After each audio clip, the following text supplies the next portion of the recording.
ဒါကတော့ WeWork ဆိုတဲ့ဒီ application ကနေကျွန်တော်ဒါဒေါ်လာ300နီးပါးဒီထုတ်လို့ရနေပါပြီเนาะဒါ300ဒါအခုကျွန်တော် internet မှာပိတ်ရတယ်ကျွန်တော်ဒီလိုမျိုး try ဖို့ဆိုလို့ရှိရင်ဒီ9800ရဖို့ဆိုရင်ကျွန်တော်ဒါဘယ်လိုပြောမလဲမနက်8ကနေညနေအခုကျော်9ကြည့်တဲ့အတိုင်း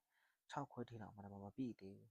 အဲ့လောက်ထိ try ရတယ်ဒါကို try ဖို့ဆိုရင်ကျွန်တော်တို့စက်နဲ့ပဲ try ရမယ်ဒါ internet ဖွင့်ပြီးတော့ကျွန်တော် point တစ်ချက်ယူမှာဖြစ်ပါတယ်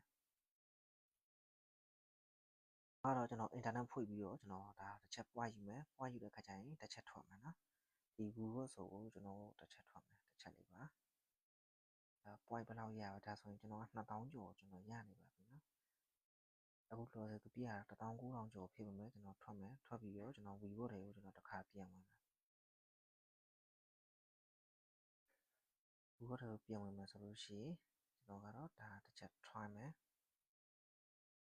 ဒါဆိုလို့ရှိရင် try မယ် try မယ်ဆိုလို့ရှိရင်ဒါဆိုလို့ရှိရင်ကျွန်တော်ကတော့ဒါကစားတာက20ပဲเนาะ